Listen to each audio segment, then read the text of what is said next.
अध्याय 2। अपने अपने कार्यक्षेत्र में सब बड़े हैं। सांख्य मत के अनुसार प्रकृति त्रिगुणमयी है। ये तीन गुण हैं, सत्व, रज तथा तम। बाह्य जगत में इन तीन गुणों का प्रकाश साम्यावस्था, क्रियाशीलता तथा जड़ता के रूप में दिखाई देता है। तम की व्याख्या अंधकार अथवा कर्म शून्यता के रूप में होती है।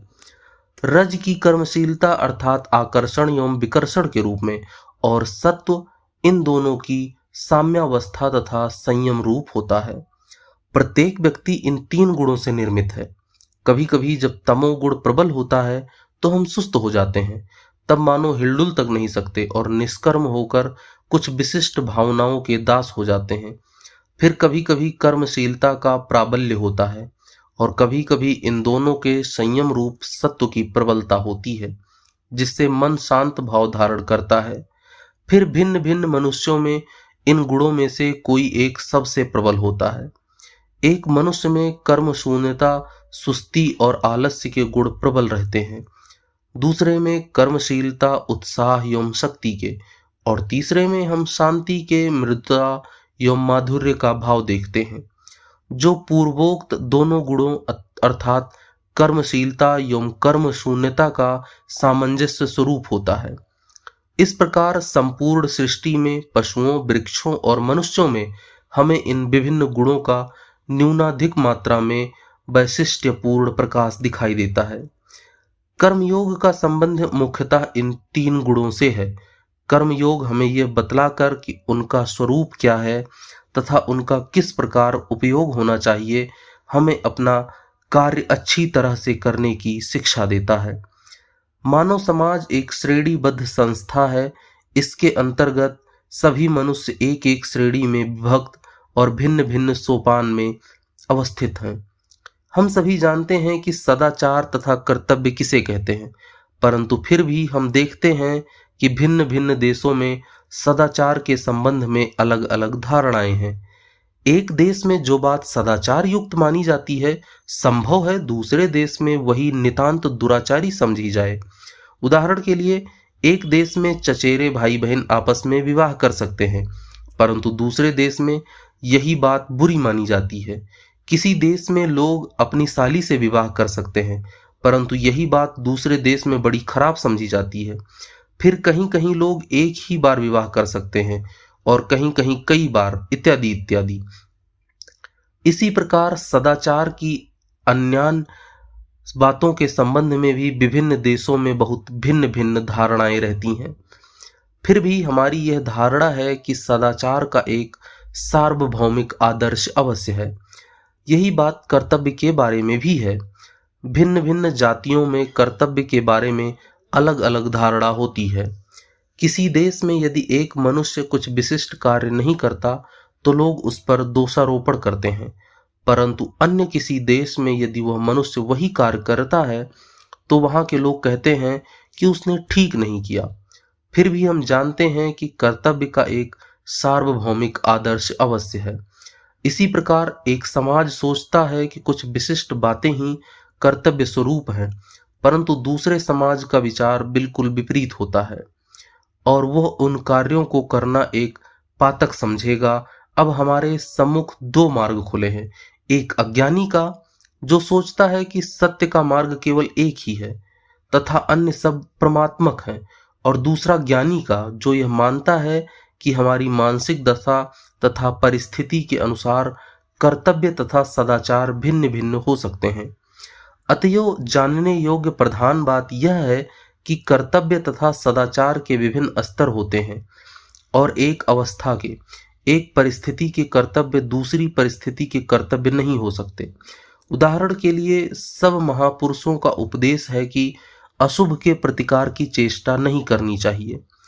अशुभ का अप्रतिकार ही सर्वोच्च नैतिक आदर्श है। हम जानते हैं कि यदि हम लोग इस कहावत को पूर्णतः चरितार्थ करने लगे तो समाज के सारे बंधन ही छिन्न भिन्न हो जाएं। चोर और लुटेरे हमारी जान माल पर हाथ साफ करने और मनमानी करने लगे।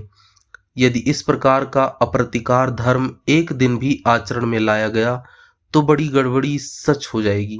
परंतु फिर भी अपने हृदय के अंतस्थल से हम अप्रतिकार रूप उपदेश की सत्यता भीतर ही भीतर अनुभव करते रहते हैं।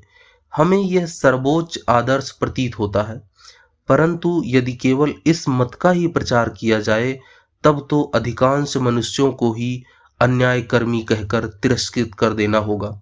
इतना ही नहीं, बल्कि इसके द्वारा मनुष्यों को सदा यही अनुभव होने लगेगा कि वह अन्याय ही कर रहे हैं। उनके हृदय में प्रत्येक कार्य के बारे में संकल्प विकल्प सा होने लगेगा। उनका मन दुर्बल हो जाएगा तथा अन्य किसी व्यसन की अपेक्षा आत्मधिक्कार उनमें अधिक दुर्गुणों का संचार कर देगा। जो व्यक्ति अपने प्रति घृणा करने लगा है, उसके पतन का द्वार खुल चुका है। और यही बात जाति के संबंध में भी घटती है। हमारा पहला कर्तव्य यह है कि हम अपने प्रति घृणा न करें, क्योंकि आगे बढ़ने के लिए यह आवश्यक है कि पहले हम स्वयं में विश्वास रखें और फिर ईश्वर में। जिसे स्वयं में विश्वास नहीं, उसे ईश्वर में कभी भी विश्वास नहीं हो सकता।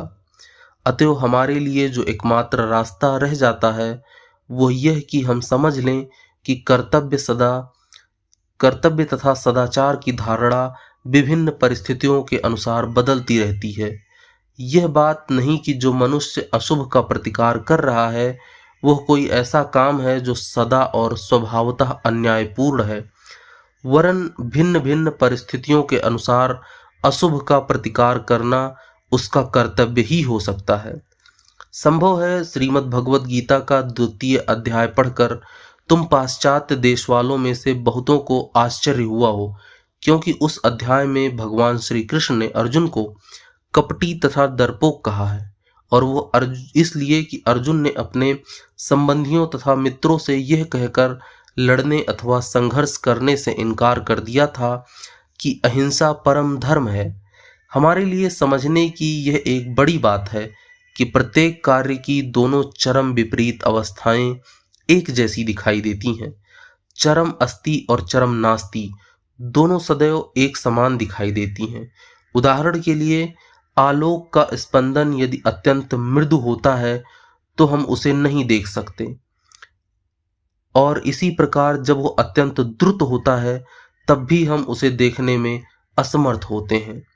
शब्द के संबंध में भी ठीक ऐसा ही है। न तो उसके बहुत मृदु होने पर हम उसे सुन सकते हैं और न उसके बहुत उच्च होने पर। इसी प्रकार का भेद प्रतिकार तथा अप्रतिकार में है। एक मनुष्य इसलिए प्रतिकार नहीं करता कि वह कमजोर है, सुस्त है, असमर्थ है। दूसरी ओर एक दूसरा व्यक्ति है जो यह जानता है कि यदि वह चाहे तो जबरदस्त प्रतिकार कर सकता है, परंतु फिर भी वह केवल अप्रतिकार ही नहीं करता वरन अपने शत्रुओं के प्रति शुभकामनाएं भी प्रकट करता है। अतः वह मनुष्य जो दुर्बलता के कारण प्रतिकार नहीं करता पापग्रस्त होता है और इसीलिए अप्रतिकार से कोई लाभ नहीं उठा सकता। परंतु दूसरा मनुष्य यदि प्रतिकार करे तो वह भी पाप का भागी होता है। बुद्ध ने जो अपने राज वैभव तथा सिंहासन छोड़ दिया उसे हम सच्चा त्याग कह सकते हैं, परंतु एक भिखारी के संबंध में त्याग का कोई प्रश्न ही नहीं उठता, क्योंकि उसके पास तो त्याग करने को कुछ है ही नहीं। अतएव जब हम अप्रतिकार तथा आदर्श प्रेम की बात करते हैं तब यह विशेष रूप से नजर रखना आवश्यक है कि हम किस विषय की ओर लक्ष्य कर रहे हैं। हमें पहले यह ध्यान पूर्वक सोच लेना चाहिए कि हम में प्रतिकार की शक्ति है भी या नहीं। तब फिर शक्तिशाली होते हुए भी यदि हम प्रतिकार न करें तो वास्तव में हम एक महान कार्य करते हैं। परंतु यदि हम प्रतिकार कर ही न सकते हों फिर भी भ्रमवश यही सोचते रहें कि हम उस उच्च प्रेम की प्रेरणा से ही कार्य कर रहे हैं, तो यह पहले के ठीक विपरीत होगा। अपने विपक्ष में शक्तिशाली सेना को खड़ी देखकर अर्जुन बुजदिल हो गया। उसके प्रेम ने उसे अपने देश तथा राजा के प्रति अपने कर्तव्य को भुला दिया। इसीलिए तो भगवान श्री कृष्ण ने उससे कहा कि तू ढोंगी है, एक ज्ञानी के सदृश तू बातें तो करता है परंतु तेरे कर्म बुजदिल जैसे हैं, इसलिए तू उठ खड़ा हो और युद्ध कर। यह है कर्म योग का असली भाग। कर्मयोगी वही है जो समझता है कि सर्वोच्च आदर्श अप्रतिकार है, जो जानता है कि यह अप्रतिकार ही मनुष्य की आंतरिक शक्ति का उच्चतम विकास है और जो यह भी जानता है कि जिसे हम अन्याय का प्रतिकार कहते हैं, वो इस अप्रतिकार रूप उच्चतम शक्ति की प्राप्ति के मार्ग में केवल एक सीढ़ी मात्र है। इस सर्वोच्च आदर्श को प्राप्त करने के पहले अन्याय का प्रतिकार करना मनुष्य का कर्तव्य है। पहले वह कार्य करे, युद्ध करे, यथाशक्ति प्रतिद्वंदिता करे। जब उसमें प्रतिकार की यह शक्ति आ जाएगी, केवल तभी अप्रतिकार उसके लिए एक गुण स्वरूप होगा। अपने देश में एक बार एक व्यक्ति के साथ मेरी मुलाकात हुई। मैं पहले से ही जानता था कि वह आलसी, बुद्धिहीन और अज्ञ है। उसे कुछ जानने की स्पृहा भी नहीं है। सारांश यह कि वह पशुवत अपना जीवन व्यतीत करता था। उसने मुझसे प्रश्न किया, भगवान की प्राप्ति के लिए मुझे क्या करना चाहिए? मैं किस प्रकार मुक्त हो सकूंगा? मैंने उससे पूछा, क्या तुम झूठ बोल सकते हो? उसने उत्तर दिया, नहीं। मैंने कहा, तब तुम पहले झूठ बोलना सीखो। पशुवत अथवा एक लट्ठे के सदृश जड़वत जीवन यापन करने की अपेक्षा झूठ बोलना कहीं अच्छा है। तुम अकर्मण्य हो। अवश्य तुम उस सर्वोच्च निष्क्रिय अवस्था तक पहुंचे नहीं जो सब कर्मों से परे और परम शांतिपूर्ण है। और तो और तुम इतने जड़भावापन्न हो कि एक बुरा कार्य करने की भी तुम में ताकत नहीं। अवश्य इतने तामसिक पुरुष बहुधा नहीं होते। और सच पूछो तो मैं उससे मजाक ही कर रहा था, पर मेरा मतलब यह था कि संपूर्ण निष्क्रिय अवस्था या शांत भाव प्राप्त करने के लिए मनुष्य को कर्मशीलता में से होकर जाना होगा। आलस्य का प्रत्येक दशा में त्याग करना चाहिए। क्रियाशीलता का अर्थ है प्रतिकार। मानसिक तथा शारीरिक समस्त दुर्बलताओं का प्रतिकार करो, और जब तुम इस प्रतिकार में सफल हो जाओगे तभी शांति प्राप्त होगी। यह कहना बड़ा सरल है कि किसी से घृणा मत करो, किसी अशुभ का प्रतिकार मत करो, परंतु हम जानते हैं कि इसे कार्य रूप में परिणत करना क्या चीज है। जब सारे समाज की आंखें हमारी ओर फिरती हैं तो हम अप्रतिकार का स्वांग भले ही करें, परंतु हमारे हृदय में प्रतिकार की वासना की टोंच सदैव बनी रहती है। यथार्थ अप्रतिकार के भाव से हृदय में जो शांति अनुभूत होती है, उसका अभाव हमें निरंतर खलता रहता है। हमें ऐसा लगता है कि प्रतिकार करना ही इच्छा है। यदि तुम्हें धन की इच्छा है और साथ ही तुम्हें यह भी मालूम है कि जो मनुष्य धन का इच्छुक है उसे संसार दुष्ट कहता है, तो संभव है तुम धन प्राप्त करने के लिए प्राणपण से चेष्टा करने का साहस न करो, परंतु फिर भी तुम्हारा मन दिन रात धन के पीछे ही दौड़ता रहेगा। पर यह तो सरासर कपटता है और इससे कोई लाभ नहीं। संसार में कूद पड़ो, और जब तुम इसके समस्त सुख और दुख भोग लोगे तभी त्याग आएगा, तभी शांति प्राप्त होगी। अतएव प्रभुत्व लाभ की अथवा अन्य जो कुछ तुम्हारी वासना हो वह सब पहले पूरी कर लो, और जब तुम्हारी सारी वासनाएं पूर्ण हो जाएंगी तब एक समय ऐसा आएगा जब तुम्हें यह मालूम हो जाएगा कि वे सब चीजें बहुत छोटी हैं। परंतु जब तक तुम्हारी वह वासना तृप्त नहीं होगी, जब तक तुम उस कर्मशीलता में से होकर नहीं जा चुकते, तब तक तुम्हारे लिए उस शांत भाव एवं आत्मसमर्पण तक पहुंचना नितांत असंभव है। यह अहिंसा तत्व एवं अप्रतिकार धर्म गत हजारों वर्षों से प्रचारित होता आया है। प्रत्येक व्यक्ति ही इसके बारे में बचपन से सुनता आया है, परंतु फिर भी आज संसार में हमें बहुत कम लोग दिखाई देते हैं जो वास्तव में उस स्थिति तक पहुंच सकते हैं। मैंने लगभग आधे संसार का भ्रमण कर डाला है, परंतु मुझे शायद ऐसे 20 मनुष्य भी नहीं मिले जो वास्तव में शांत तथा अहिंसा प्रकृति वाले हों। प्रत्येक मनुष्य का कर्तव्य है कि वह अपना आदर्श लेकर उसे अपने जीवन में ढालने का प्रयत्न करे, बजाय इसके कि वह दूसरों के आदर्शों को लेकर चरित्र गढ़ने की चेष्टा करे। अपने ही आदर्श का अनुसरण करना सफलता का अधिक निश्चित मार्ग है। निसंभव है दूसरे का आदर्श वह अपने जीवन में ढालने में कभी समर्थ न हो। उदाहरण के लिए, यदि हम एक छोटे बच्चे से एकदम 20 मील चलने को कह दें तो या तो वह बेचारा मर जाएगा, यदि 1000 में से एक आधा रेंगता कहीं पहुंचा भी तो वह अधमरा हो जाएगा। बस हम भी संसार के साथ ऐसा ही करने का प्रयत्न करते हैं। किसी समाज के सब स्त्री पुरुष न एक मन के होते हैं, न एक ही योग्यता के और न एक ही शक्ति के। अतएव उनमें से प्रत्येक का आदर्श भी भिन्न भिन्न होना चाहिए और इन आदर्शों में से एक का भी उपहास करने का हमें कोई अधिकार नहीं। अपने आदर्शों को प्राप्त करने के लिए प्रत्येक को जितना हो सके यत्न करने दो। फिर यह भी ठीक नहीं कि मैं तुम्हारे अथवा तुम मेरे आदर्श द्वारा जांचे जाओ। आम की तुलना इमली से नहीं होनी चाहिए और न इमली की आम से। आम की तुलना के लिए आम ही होना चाहिए और इमली के लिए इमली। इसी प्रकार हमें अन्य सब के संबंध में भी समझना चाहिए। सृष्टि का नियम है बहुत्व में एकत्व। प्रत्येक स्त्री पुरुष में व्यक्तिगत रूप से कितना भी भेद क्यों न हो, उन सब में पीछे वह एकत्व ही विद्यमान है। स्त्री पुरुषों के भिन्न भिन्न चरित्र एवं उनकी अलग अलग श्रेणियां सृष्टि की स्वाभाविक विभिन्नता मात्र हैं। अतएव एक ही आदर्श द्वारा सबकी जांच करना अथवा सबके सामने एक ही आदर्श रखना किसी भी प्रकार उचित नहीं है। ऐसा करने से केवल एक अस्वाभाविक संघर्ष उत्पन्न हो जाता है और फल यह होता है कि मनुष्य स्वयं से ही घृणा करने लगता है तथा धार्मिक एवं उच्च बनने से रुक जाता है। हमारा कर्तव्य तो यह है कि हम प्रत्येक को उसके अपने उच्चतम आदर्श को प्राप्त करने के लिए प्रोत्साहित करें तथा उस आदर्श को सत्य के जितना निकटवर्ती हो सके जाने की चेष्टा करें। हम देखते हैं कि हिंदू नीति शास्त्र में यह सत्य तो बहुत प्राचीन काल से ही अपनाया जा चुका है और हिंदुओं के धर्म शास्त्र तथा नीति संबंधी पुस्तकों में ब्रह्मचर्य, गृहस्थ, वानप्रस्थ तथा संन्यास, इन सब विभिन्न आश्रमों के लिए भिन्न भिन्न विधियों का वर्णन है।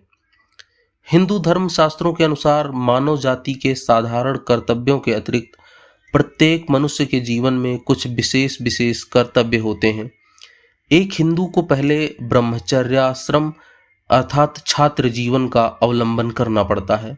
इसके बाद वह विवाह करके गृहस्थ हो जाता है।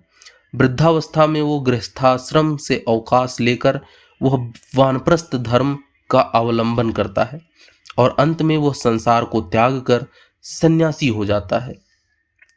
जीवन के इन भिन्न भिन्न आश्रमों में भिन्न भिन्न कर्तव्य होते हैं।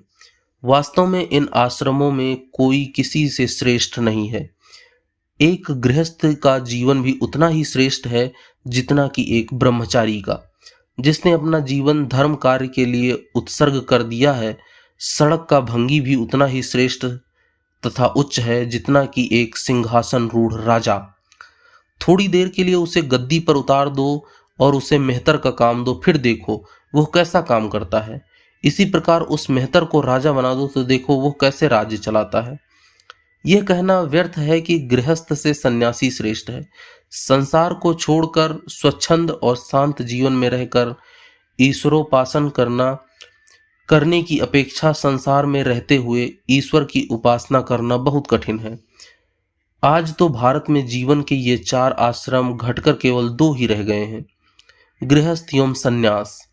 गृहस्थ विवाह करता है और नागरिक बनकर अपने कर्तव्यों का पालन करता है तथा सन्यासी अपनी समस्त शक्तियों को केवल ईश्वरोपासना एवं धर्मोपदेश में लगा देता है। मैं अब महानिर्वाण तंत्र से गृहस्थ के कर्तव्य संबंधी कुछ श्लोक उद्धृत करता हूँ। यह सुनकर तुम जान पाओगे कि किसी व्यक्ति के लिए गृहस्थ होकर अपने सब कर्तव्यों का उचित रूप से पालन करना कितना कठिन है। ब्रह्मनिष्ठो गृहस्था स्यात् ब्रह्म ज्ञान परायणः घृत कर्मः प्रकुवीर्ति तद ब्रह्मणीय समर्पणेत। एक गृहस्थ को ब्रह्मनिष्ठ होना चाहिए तथा ब्रह्म ज्ञान का लाभ ही उसके जीवन का चरम लक्ष्य होना चाहिए, परंतु फिर भी उसे निरंतर अपने सब कर्म करते रहना चाहिए, अपने कर्तव्यों का पालन करते रहना चाहिए और अपने समस्त कर्मों के फलों को ईश्वर को अर्पण कर देना चाहिए। कर्म करके कर्म फल की आकांक्षा न करना, किसी मनुष्य की सहायता करके उसके किसी प्रकार की कृतज्ञता की आशा न रखना, कोई सत्कर्म करके भी इस बात की ओर नजर तक न देना कि वो हमें यश और कीर्ति देगा अथवा नहीं, इस संसार में सबसे कठिन बात है। संसार जब प्रशंसा करने लगता है तब एक निहायत बुजदिल भी बहादुर बन जाता है। समाज के समर्थन तथा प्रशंसा से एक मूर्ख भी वीरोचित कार्य कर सकता है, परंतु अपने आसपास के लोगों की निंदा स्तुति की बिल्कुल परवाह न करते हुए सर्वदा सत्कार्य में लगे रहना वास्तव में सबसे बड़ा त्याग है।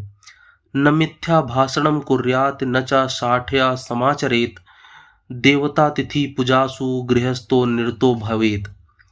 गृहस्थ का प्रधान कर्तव्य जीविकोपार्जन करना है, परंतु उसे ध्यान रखना चाहिए कि वह झूठ बोलकर, दूसरों को धोखा देकर तथा चोरी कर कर ऐसा न करे, और उसे यह भी याद रखना चाहिए कि उसका जीवन ईश्वर सेवा तथा गरीबों के लिए ही है।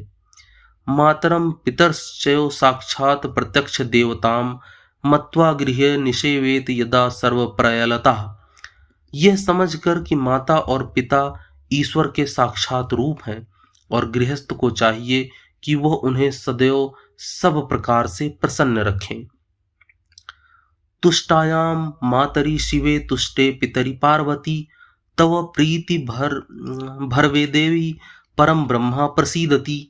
यदि उसके माता पिता प्रसन्न रहते हैं तो ईश्वर उसके प्रति प्रसन्न होते हैं। औदिधत्यम परिहासम च तर्जनम परिभाषणम, पित्रोरग्ने न कुर्वीतम यदि छेदात्मनोहितम।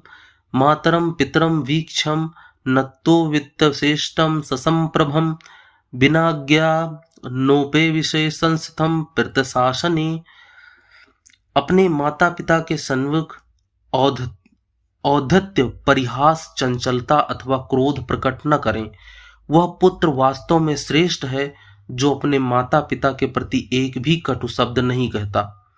माता पिता के दर्शन कर उसे चाहिए कि वह उन्हें आदर पूर्वक प्रणाम करे। उनके आने पर वह खड़ा हो जाए और जब तक उससे बैठने को न कहें तब तक न बैठे। मातरम पितरम पुत्रम दारानतिथि सोदरान, हित्वा गृही न भुजीयताय प्राणाय, कंठगतैरपि वच्छायित्वा गुरुन् बन्धूनं यो भुक्ते स्वदोरंभरः। इहयो लोके गहेस्तरो परंत नारकी भवेत। जो गृहस्थ अपने माता पिता, बच्चों, स्त्री तथा अतिथि को बिना भोजन कराए स्वयं कर लेता है वह पाप का भागी है। जनन्या वर्धितो देहो जनकेन प्रयोजितः, स्वजनैः शिक्षितः प्रीत्या शोधमस्तान् परित्यजेत। ऐसामर्थे महेशानि कृत्वा कष्टशतान्यपि, प्रीडयेत सततं शक्त्या धर्मो हिषे सनातनः। माता पिता द्वारा ही यह शरीर उत्पन्न हुआ है, अतएव उन्हें प्रसन्न करने के लिए मनुष्य को हजार हजार कष्ट भी सहने चाहिए। न भार्या ताड़येत क्वापि मार्तवित पालयेत सदा, न त्यजेत घोर कष्टेपि यति साध्वी प्रतिव्रता।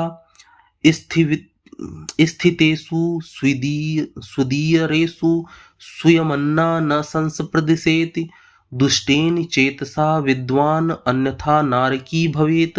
बिरले शयने वासं त्यजेत प्राज्ञः, परिस्त्रिया अयुक्त भाषणश्चयो स्त्रियं शौर्यं न दर्शयेत्।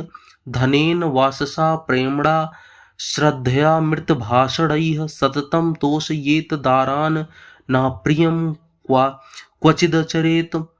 यास्मिन्नेह महेशानि तुष्टा भार्या पतिव्रता, सर्वो धर्मः कृतिस्तेन भवती प्रिया यवसः। इसी प्रकार मनुष्य का अपनी स्त्री के प्रति भी कर्तव्य है।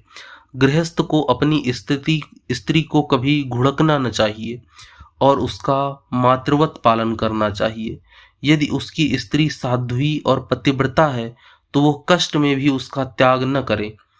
जो मनुष्य अपनी स्त्री के अतिरिक्त किसी दूसरी स्त्री का कलुषित मन में चिंतन करता है वह घोर नरक में जाता है। ज्ञानी मनुष्य को चाहिए कि वह पर स्त्री के साथ निर्जन में शयन या वास न करे, स्त्रियों के सम्मुख अनुचित वाक्य न कहे और न मैंने यह किया वह किया यदि आदि कहकर अपने मुख से अपनी बड़ाई ही करे।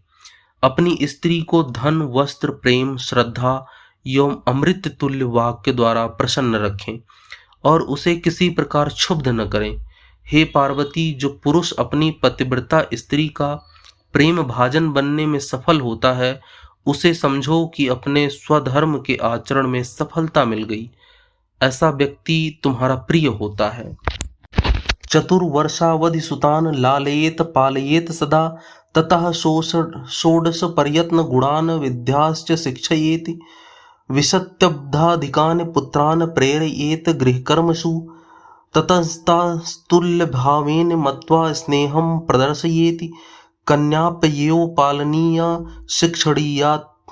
शिक्षणीयाति यत्नतः, देया वराय विदुषे धनरत्न संविता। पुत्र कन्या के प्रति गृहस्थ के निम्नलिखित कर्तव्य हैं। 4 वर्ष की अवस्था तक पुत्रों का खूब लाड़ प्यार करना चाहिए। फिर 16 वर्ष की अवस्था तक उन्हें नानविध सद्गुणों और विद्याओं की शिक्षा देनी चाहिए। जब वे 20 वर्ष के हो जाएं तो उन्हें किसी गृह कर्म में लगा देना चाहिए। तब पिता को चाहिए कि वह उन्हें अपनी बराबरी का समझकर उनके प्रति स्नेह प्रदर्शन करे। ठीक इसी तरह कन्याओं का भी लालन पोषण करना चाहिए। उनकी शिक्षा बहुत ध्यानपूर्वक होनी चाहिए और जब उनका विवाह हो तो पिता को उन्हें धन, आभूषण आदि देने चाहिए। यमं क्रमेण भ्रातिश्चम स्वश्री भारती सुतानपि, ज्ञातीन मित्राणि भृत्याश्च पालयतोषयेद गृही, तत्तः स्वधर्म निरतनेक ग्रामीणवासिनीः, अभ्यागतानुदासीनान् गृहस्थं परिपालयेत, यद्देवं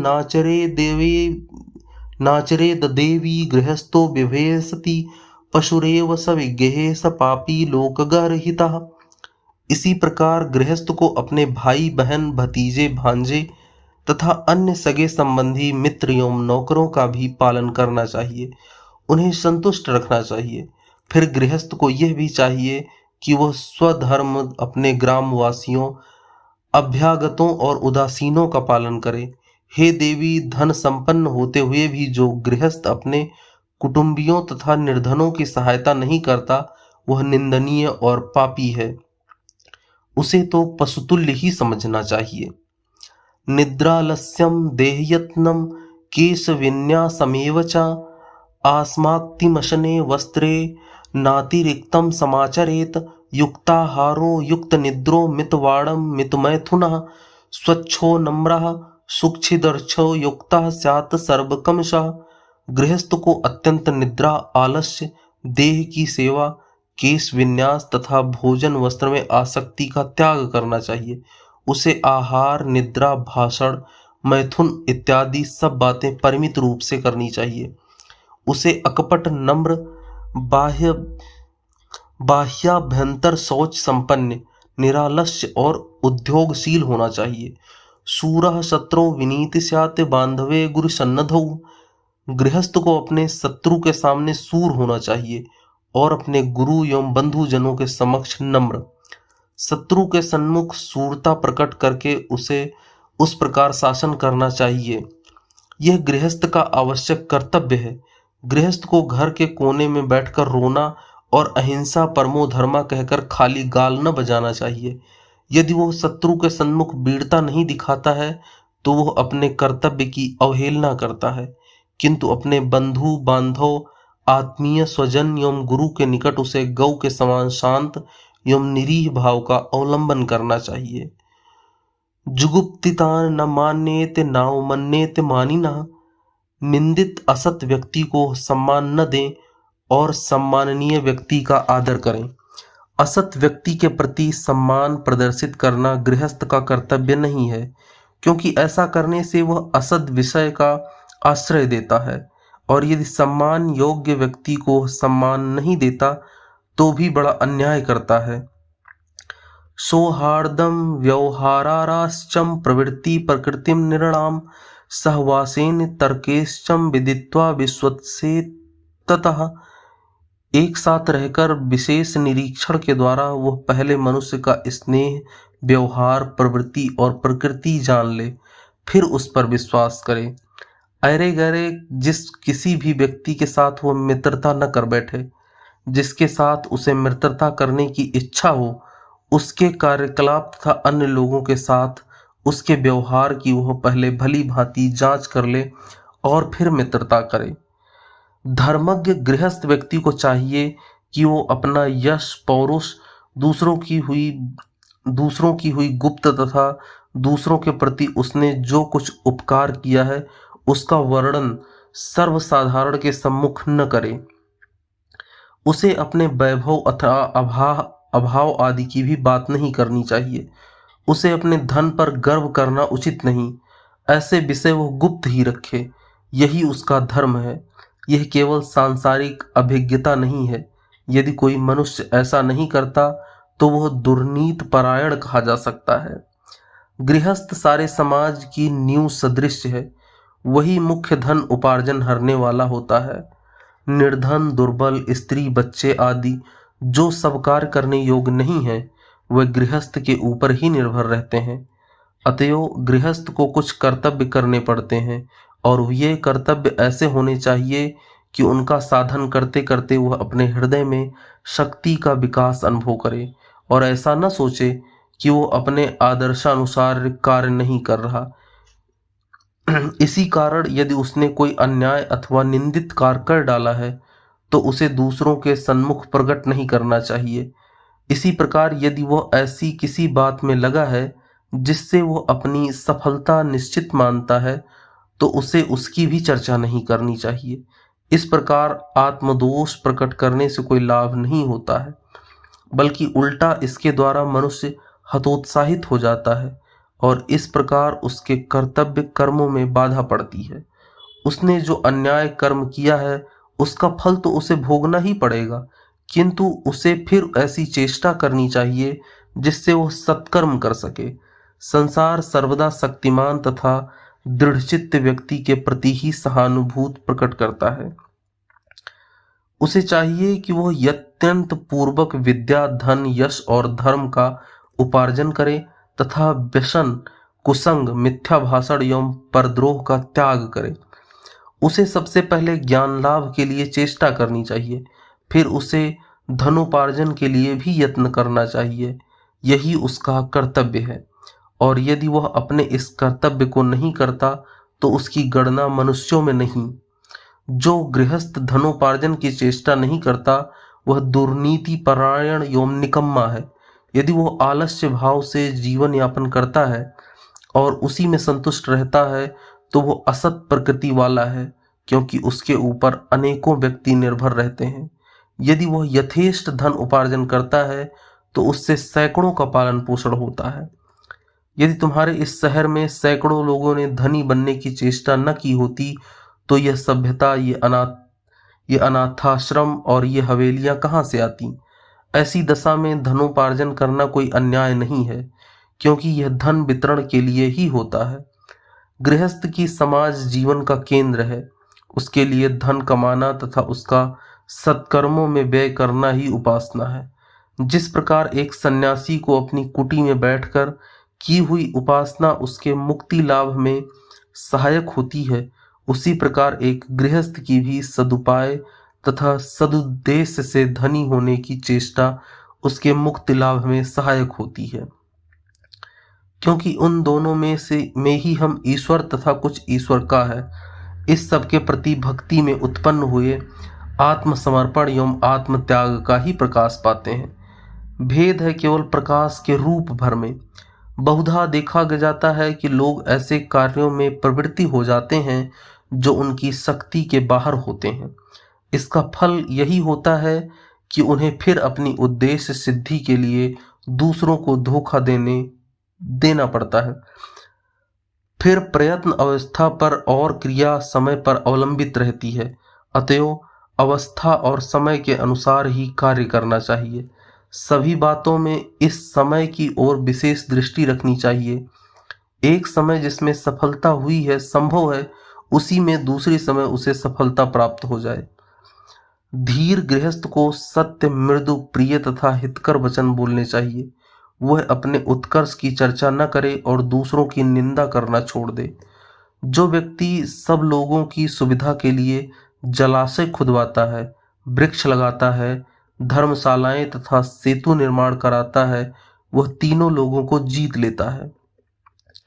बड़े बड़े योगियों को जो पद प्राप्त होता है, इन सब कर्मों को करने वाला भी उसी की ओर अग्रसर होता रहता है। ऊपर कहे गए वाक्यों द्वारा यह स्पष्ट होता है कि कर्म योग संबंधी इन नीति वाक्यों को कार्य रूप में परिणत करना ही गृहस्थ का मुख्य कर्तव्य है। सर्वदा क्रियाशील रहना कर्म योग का एक अंग है, यही गृहस्थ का कर्तव्य है। जो मनुष्य युद्ध में नहीं डरता, पीठ नहीं दिखाता और जो धर्म युद्ध में मृत्यु को प्राप्त होता है, वह तीनों लोगों को जीत लेता है। यदि स्वदेश अथवा स्वधर्म के लिए युद्ध करते करते मनुष्य की मृत्यु हो जाए, तो योगी जन जिस पद को ध्यान द्वारा पाते हैं, वही पद उस मनुष्य को भी मिलता है। इससे यह स्पष्ट है कि जो एक मनुष्य का कर्तव्य है, वह दूसरे मनुष्य का कर्तव्य भी हो सकता है। परंतु साथ ही शास्त्र किसी के भी कर्तव्य को हीन अथवा उन्नत नहीं कहते। विभिन्न देश, काल तथा पात्र के अनुसार कर्तव्य भी विभिन्न होते हैं और हम जिस अवस्था में रहें, उसी के उपयोगी कर्तव्य हमें करने चाहिए। इन सब में हमें एक भाव यह मिलता है कि दुर्बलता मात्र ही सर्वथा घृण्य और परित्याजन्य और हमारे दर्शन, धर्म अथवा कर्म के भीतर, हमारी समस्त शास्त्रीय शिक्षाओं के भीतर यही एक मुख्य भाव है जो मुझे आनंद आता है। यदि तुम वेदों को पढ़ो तो देखोगे कि उसमें नाभयेत अभीह अर्थात किसी से भी डरना नहीं चाहिए, यह बात बार बार कथित हुई है। भय दुर्बलता का चिन्ह है और यह दुर्बलता ही मनुष्य को ईश्वर प्राप्ति के मार्ग से हटाकर उसे नाना प्रकार के पाप कर्मों की ओर खींच लेती है। इसीलिए संसार के उपहास अथवा व्यंग की ओर तनिक भी ध्यान न देकर मनुष्य को निर्भय होकर अपने कर्तव्य करते रहने चाहिए। यदि कोई मनुष्य संसार से विरक्त होकर ईश्वरोपासना में लग जाए, तो उसे यह नहीं समझना चाहिए कि जो लोग संसार में रहकर संसार के हित के लिए कार्य करते हैं, वे ईश्वर की उपासना नहीं करते, और न अपने स्त्री बच्चों के लिए संसार में रहने वाले गृहस्थों को ही यही सोचना चाहिए कि जिन लोगों ने संसार का त्याग कर दिया है, वे आलसी और घृणित जीव हैं। अपने अपने स्थान में सभी बड़े हैं। इस संबंध में मुझे एक कहानी का स्मरण आता है। एक राजा था। उसके राज में जब कभी कोई सन्यासी आते तो उनसे वह सदैव एक प्रश्न पूछा करता था, संसार का त्याग कर जो सन्यास ग्रहण करता है वह श्रेष्ठ है, या संसार में रहकर जो गृहस्थ के समस्त कर्तव्यों को करता है वह श्रेष्ठ है? अनेक विद्वान लोगों ने उसके इस प्रश्न का उत्तर देने का प्रयत्न किया। कुछ लोगों ने कहा कि सन्यासी श्रेष्ठ है। यह सुनकर राजा ने उसे सिद्ध करने को कहा। जब वो सिद्ध न कर सके तो उन्हें विवाह करके गृहस्थ हो जाने की आज्ञा दी। कुछ और लोग आए और उन्होंने कहा, स्वधर्म परायण गृहस्थ ही श्रेष्ठ है। राजा ने उनमें से भी उनकी बात के लिए प्रमाण मांगा, पर जब वे प्रमाण न दे सके तो राजा उन्हें भी गृहस्थ हो जाने की आशा दी। अंत में एक तरुण सन्यासी आए। राजा ने उनसे भी उसी प्रकार का प्रश्न किया। सन्यासी ने कहा, हे राजन, अपने अपने स्थान में दोनों ही श्रेष्ठ हैं, कोई भी कम नहीं है।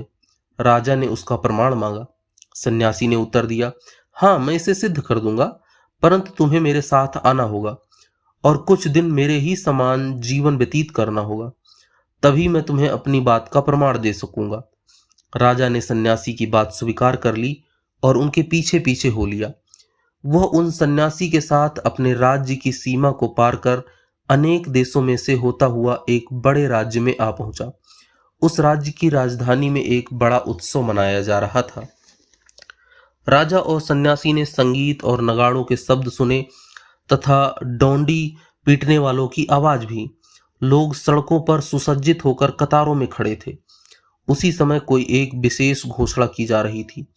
उपर्युक्त राजा तथा सन्यासी भी यह सब देखने के लिए वहां खड़े हो गए। घोषणा करने वाले ने चिल्लाकर कहा, इस देश की राजकुमारी का स्वयंवर होने वाला है।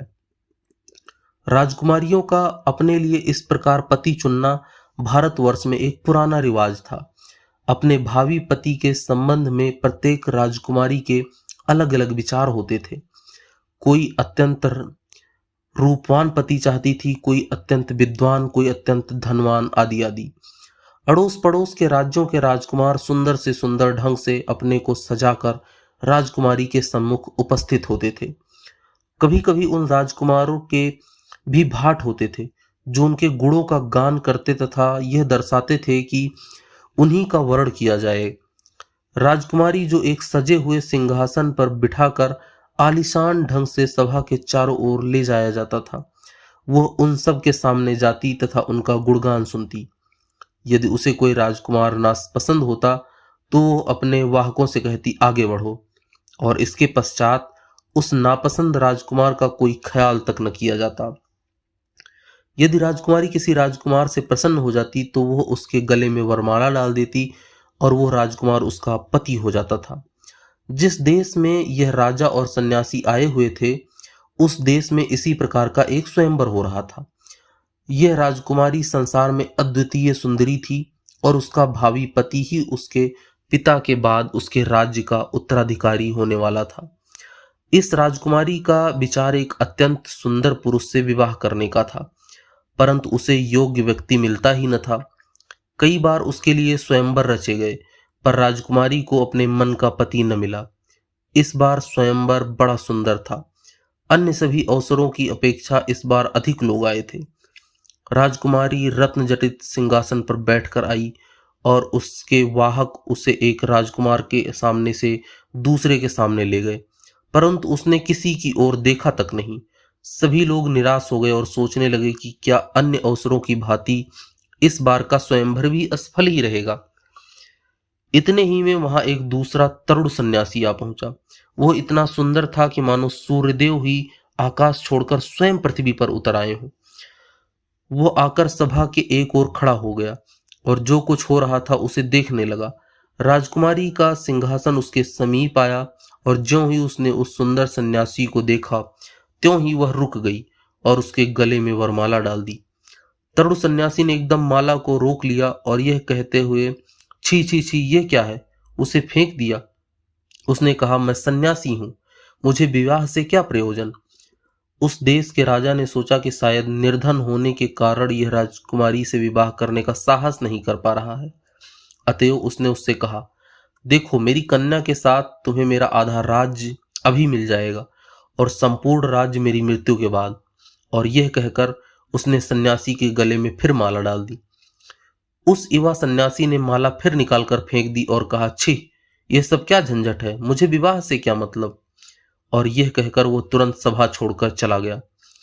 इधर राजकुमारी उस युवा पर इतना मोहित हो गई कि उसने कह दिया, मैं इसी मनुष्य से विवाह करूंगी, नहीं तो प्राण त्याग दूंगी।